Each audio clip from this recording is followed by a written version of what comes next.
विवेकानंद बुद्धिमताम वरिष्ठम भाग 3।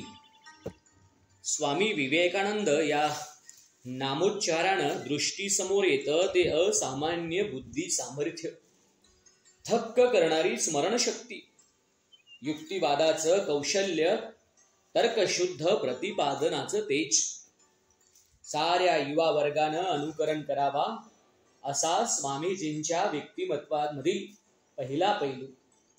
स्वामीजींच्या 39 वर्षांच्या आयुष्यामध्ये त्यांनी जगासमोर मांडलेले चिंतन विचारात घेतले तर त्यांच्या बौद्धिक सामर्थ्याची कल्पना येते। निरीक्षणातील अचूकपणा, अन्वयार्थ लावण्यातील नेमकेपणा, एखाद्या विषयाचा त्यांना येणारा सर्वांगीण आवाका, हे सर्व पाहिलं की बुद्धी सामर्थ्य म्हणजे काय याचाही उलगडा होतो। हे सामर्थ्य युवा शक्तीने अंगी बाणवायचं आहे। त्यासाठी स्वामीजी समजावून घेणे हाच उपाय। स्वामीजींनी आपली स्वतःची वाचन पद्धती जाणीवपूर्वक विकसित केली होती। त्यामुळे त्यांच्या वाचनाचा वेग अक्षरशः सुपरसैनिक होता। वाचन पद्धतीचा विकास एका विशिष्ट पद्धतीने होतो। प्रथम एक एक अक्षर वाचावे, मग एक एक शब्द वाचावा, नंतर पूर्ण वाक्य एका दृष्टिक्षेपात वाचावं, अशीच सर्वांची पद्धत असते। स्वामीजी याही पुढे गेले। वाचनातील त्यांची प्रणाली मोठी विस्मयकारक होती। ते वाक्य वाचून थांबले नाहीत, एका दृष्टिक्षेपात ते सारा परिच्छेद वाचत। इतवरही न थांबता कटाक्षात ग्रंथांचं सार पान ते वाचून काढत। एका क्लिक सरशी कॅमेराने समोरचं दृश्य टिपावत तसं सार पान ते टिपून घेत। ग्रंथांच्या प्रत्येक पानावरील पहिली आणि शेवटची ओळ वाचली तरी त्या पानावर लेखकानं काय मांडलं आहे याचं त्यांना आकलन होत असे। स्वामीजींच्या वाचन सामर्थ्यांची आपल्याला प्राप्ती होणार नाही असे मुळीच नाही, पण थोडा वेळ तसं म्हटले तरी आपल्या गतीने का होईना वाचनाचा संकल्प आपण करू शकतो। दिसा माझी काहीतरी ते लिहावे, प्रसंगी अखंडित वाचित जावे। हा मार्ग आत्मसात झाला तर आपल्यालाही स्वामीजींची उंची गाठता येईल नव्हे, ती तशी गाठलीच पाहिजे असा खुद्द स्वामीजींचाच आग्रह होता। नुसतं वाचन पुरेसं नाही, वाचलेलं कायमचं स्मरणात राहणं महत्वाचं आहे। स्मरणशक्ती 2 प्रकारची असते, अल्पकालीन स्मरण आणि दीर्घकालीन स्मरण असं ते प्रकार आहे। स्मरणशक्तीला जसे वळण देऊ तशी ती होते। वाचतानाचा हेतू, वाचताना मनाची होणारी एकाग्रता, वाचत असलेल्या विषयात रुची घेण्याची तयारी, यातूनच स्मरणशक्ती वाढते। स्वामीजी एकदाच एखादी गोष्ट वाचत आणि ती गोष्ट त्यांच्या स्मरणात कायमची टिपली जाईल। हा चमत्कार नसून अभ्यासाने ही क्षमता आत्मसात करता येते हे नक्की। स्वामीजींचे शेवटचे आजारपण होतं। कडक पथ्य पाणी सुरू होते। 21 दिवसात त्यांनी पाण्याचा थेंब घेतला नाही। झोपही फार थोडा वेळ लागली होती। अन्नही अत्यल्प ग्रहण केलं जात होतं। अशा वेळी ब्रिटानिका ज्ञानकोशाचे 25 खंड स्वामीजींनी आणविले होते। स्वामीजींचे शिष्य शरदचंद्र चक्रवर्ती हे जाडजूड जे खंड आहेत ते खंड पाहून म्हणाले, हे सर्व ग्रंथ वाचण्यास एक जन्म पुरणार नाही। एव्हाना स्वामीजींचे 10 खंड वाचूनही झाले, हे शरद बाबूंना कुठे ठाऊक होतं। स्वामीजी म्हणाले, अरे त्यात कठीण काहीच नाही। मी वाचलेल्या 10 भागातील तुम्हाला काहीही विचाराने मला सांगता येतं की नाही ते पहा। शरदचंद्रांनी उत्सुकतेपोटी प्रत्येक खंडातून 1-2 विषय निवडून प्रश्न विचारले।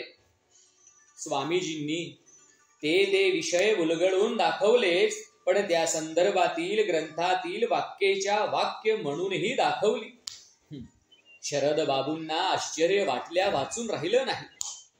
मानवी शक्तीच्या पलीकडचंच हे आहे, अशा आशयाचे उद्गार त्यांच्या तोंडून निघाले. त्यावर स्वामीजी तत्काळ म्हणाले, यात कसला चमत्कार नाही रे बाबा. विशुद्ध ब्रह्मचर्याच्या उपासनेनं कोणालाही अशी सिद्धी प्राप्त होते. विदेश प्रवासात स्वामीजी कील येथे एका प्राध्यापकांच्या घरी राहत होते. एकदा दुपारच्या वेळी ते काही काव्य ग्रंथ चाळत होते. प्राध्यापक डॉक्टर डायसन यांनी स्वामीजींना काहीतरी विचारलं, पण स्वामीजींनी काहीच उत्तर दिलं नाही. काही वेळानं प्राध्यापक महोदयांनी या घटनेचा उल्लेख केला. तेव्हा त्यांचा मोठाच गैरसमज झाल्याचं स्वामीजींच्या लक्षात आलं. प्राध्यापकांची क्षमा मागत स्वामीजी म्हणाले, मी वाचनात पुरता गढून गेलो होतो. स्वामीजींनी त्या ग्रंथातील ओळी मागे ओळी धाळ धाळ म्हणून दाखविल्या. परक्या भाषेतील काव्याच्या ओळीच्या ओळी केवळ एकाच वाचनात तोंडपाठ होणं हे आश्चर्यच. एवढी प्रखर स्मरणशक्ती आपल्याला कुठून प्राप्त झाली, असं प्राध्यापकांनी विचारताच स्वामीजी म्हणाले, माझे चित्त अशा प्रसंगी इतके एकाग्र होतं की जडता निखारा जरी कुणी माझ्या अंगावर ठेवला तरी सुद्धा मला त्याचं भान राहत नाही. गतिमान वाचन, पूर्ण एकाग्रता आणि बळकट स्मरणशक्ती हे स्वामीजींच्या बौद्धिक सामर्थ्याचं रहस्य आहे. मनाची एकाग्रता आणि इंद्रिय संयमन या जोरावर काहीही प्राप्त करून घेता येऊ शकतं. अक्षरशः काहीही. कॅलिफोर्नियातील एक घटना या संदर्भात पाहण्याजोगी आहे. एका नदी किनारी स्वामीजी सैर करीत होते. त्याच परिसरामध्ये सहलीला आलेले तरुण नेमबाजीचा सराव करीत होते. अंड्यांची टरफले एका फळीच्या तुकड्याला बांधून पाण्यात सोडली होती आणि त्या वाहत्या लक्ष्याचा वेध घेण्याचा तरुणांचा प्रयत्न चालू होता. पण कोणीच लक्ष वेध करू शकत नव्हतं. ते पाहून स्वामीजींना हसू आले. हसणाऱ्या स्वामीजींकडे पाहून एक तरुण जरा गुस्स्यातच म्हणाला, हसणं सोपं आहे, तुम्ही करून दाखवता का? हे आव्हान स्वामीजींनी लगेच स्वीकारलं. हाती बंदूक घेतली आणि बघता बघता 10-12 अंडी फोडली. मुले म्हणाली, तुम्ही पट्टीचे निशाणेबाज असाल म्हणून तुम्हाला हे सहज जमलं. स्वामीजी त्या तरुणांना म्हणाले, बाबा हो, मी मुळीच नाही. यापूर्वी मी कधी बंदूक हातात सुद्धा घेतलेली नाही, पण मन एकाग्र करू शकल्याने मला हे जमलं, इतकेच. लहानपणी विश्वनाथ दत्तांसोबत नरेंद्रनाथ रायपूर मध्य प्रदेश येथे गेले होते. 2 वर्षानंतर ते कोलकात्याला परत आले. आता शाळेत प्रवेश घेणं महत्वाचं होतं. शिक्षकांना सारीच कल्पना असल्याने त्यांनी मॅट्रिकच्या वर्गात प्रवेश केला. नरेंद्रनाथ अभ्यासाला भिडले. 3 वर्षांचा अभ्यास एका महिन्यात भरून काढत नरेंद्रनाथ मॅट्रिकची परीक्षा पहिल्या वर्गात उत्तीर्ण झाले. याच काळात घडलेली आणखी एक गोष्ट पाहिली तर स्वामीजींच्या बुद्धिमत्तेची आपल्याला कल्पना येते. मॅट्रिकच्या परीक्षेपूर्वी 2-3 दिवस नरेंद्रांच्या लक्षात आलं की आपला भूमिती हा विषय अगदीच कच्चा आहे. आता एकच मार्ग आहे, जे कच्चे अथवा अवघड वाटते ते आत्मसात करायचं. तेव्हा दिवस रात्र सतत बसून 24 तासात भूमितीचे 4ही भाग त्यांनी आत्मसात केले. कोणताही विषय असो, मन ज्यात रस घेते तो आत्मसात झालाच म्हणून समजा. देवाने कोणालाच उपजत काही विशेष क्षमता दिलेल्या नसतात. उलट दिलेल्या त्या क्षमतांचा विकास करण्याचं स्वातंत्र्यही प्रत्येकास असतं. मन एकाग्रतेने जे करेल ते घडेलच. स्वामीजींनी अनेक विषयांवर प्रभुत्व मिळवलं, ते आपल्या बुद्धीच्या जोरावर. लहानपणापासून त्यांनी आपल्या बुद्धीला उत्तम आणि भरपूर खुराक दिला. काय होता खुराक? च्यवनप्राश की ब्राह्मीचा पाला? छे. मिळेल ते पुस्तक वाचायचं, वृत्तपत्रांचं वाचन करायचं, कीर्तन, प्रवचने, व्याख्याने ऐकण्याची एकही संधी मुळीच सोडायची नाही आणि जमेल तेव्हा वाद विवादात सहभागी व्हायचं. वाचन, श्रवण, चिंतन, कथन हेच बुद्धिवर्धक असं श्रेष्ठ औषध आहे. स्वामीजींनी त्याचेच भरपूर सेवन केलं होतं. आपल्या ऋतंभरा प्रज्ञेबद्दल कोणी आश्चर्य व्यक्त केले की स्वामीजी एकाग्रतेचं महत्व सांगत. दिवसेंदिवस सतत अभ्यास म्हणजे सराव, प्रॅक्टिस केल्याने मनाला स्थिरता लाभते आणि ही स्थिरता मनाला एकाग्रतेची शक्ती प्रदान करते असं ते म्हणत. त्यांचे अत्यंत स्पष्ट मत होतं की एकाग्रता हा सर्व प्रकारच्या ज्ञानाचा पाया आहे. तिच्या अभावी काहीच करता येत नाही. सामान्य माणूस 90% विचारशक्ती वाया घालवतो. म्हणूनच त्याच्या हातून नित्य घोडचुका होतात. त्याच्या मनाला वळण लाभलेले आहे असा मनुष्य कधीही चूक करणार नाही.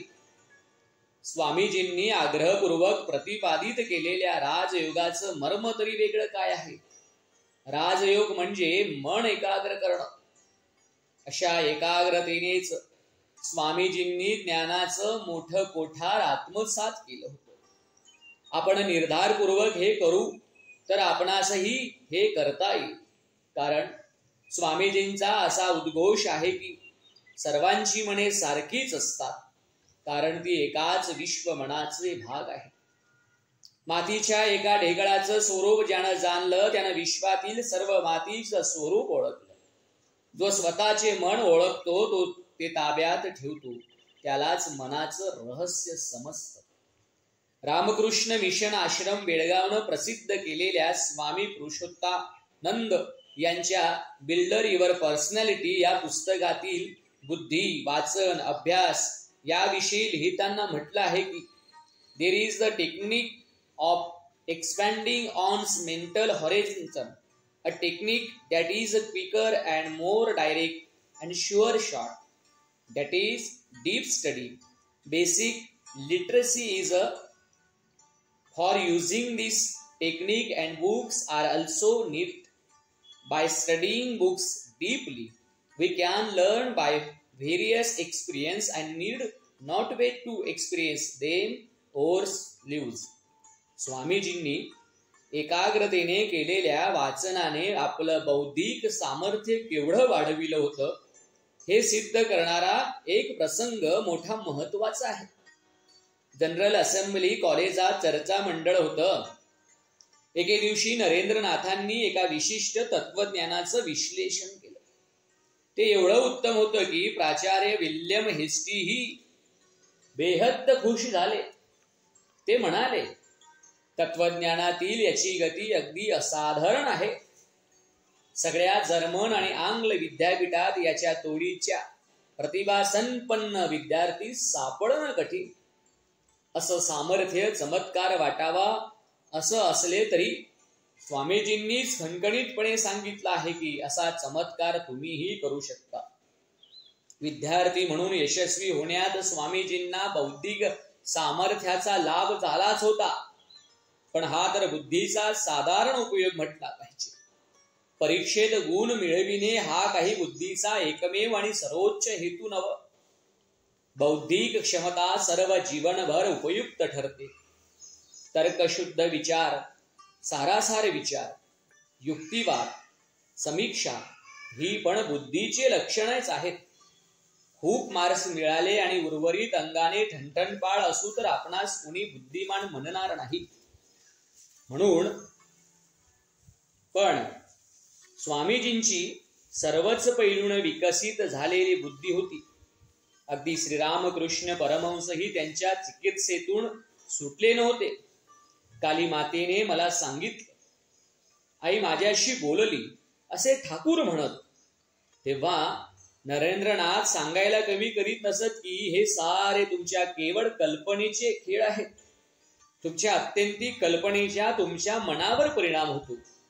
पण जेव्हा अशा दिव्यतेचा अनुभव स्वतः नरेंद्रनाथांनी घेतला तेव्हा हीच चिकित्सक बुद्धी ठाकूरांच्या चरणी कायमची शरणांगती ही होऊन गेली. घरच्या संपत्तीच्या एका खटल्यात नरेंद्रनाथांच्या बुद्धीचा प्रभाव हा प्रभाव प्रख्यात बॅरिस्टर उमेशचंद्र बंदोपाध्याय यांनाही जाणवला होता. विरोधी पक्षाचे वकील नरेंद्रनाथांची उलट तपासणी करताना त्यांनी निर्भयतेने स्पष्ट व युक्तिवादपूर्ण उत्तरे दिली. ती उत्तरे ऐकून खुद्द न्यायाधीश भारावून म्हणाले होते की, मुला, कालांतराने तू एक उत्कृष्ट वकील होशील असे माझं ठाम मत आहे. झालेही तसंच.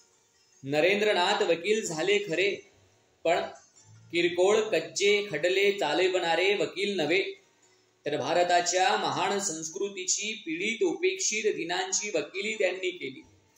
आपल्या प्रखर बुद्धीच्या जोरावर त्यांनी ठरवलंच असतं तर अत्यंत ऐशारामाचं जीवन ते जगू शकले असते. पण सारी बौद्धिक क्षमता त्यांनी राष्ट्राच्या उत्थानासाठी समर्पित केली. बुद्धीचा खरा उपयोग हाच असू शकतो, बरोबर की नाही? स्वतःच्या पोटाची खळगी भरण्यापेक्षा जगाला लाभलेल्या खऱ्या धर्माची भूक भागवणेच बुद्धीच खरं कार्य आहे. जरी उद्धरणी व्ययन तिसो हो साचा, हा व्यर्थ भार विद्येचा. हे स्वातंत्र्यवीर सावरकरांचं काव्यचरण जी मातृसेवेची भावना व्यक्त केले ते जणू स्वामीजींच्या बौद्धिक व्यक्तिमत्वावर प्रकाश टाकणारेच आहे. साऱ्या मानवी क्षमतांचं विकसन करावं, मनुष्यत्वाचा पूर्ण विकास साधावा, स्वतः एक पूर्णत्वाने उमललेलं व्यक्तिमत्व व्हावं आणि मातृभूमी आणि मानवतेच्या सेवेसाठी ते सर्व समर्पित करावं, हे खऱ्या तारुण्याचं लक्षण आहे. स्वामीजी अशा चीर तारुण्यानं भरलेलं व्यक्तिमत्व होतं. म्हणूनच मन बुद्धीचं तारुण्य लाभलेल्या कोणाच्याही मनात हीच आकांक्षा जागृत होते की माझे आदर्श स्वामीजी आहेत. धन्यवाद.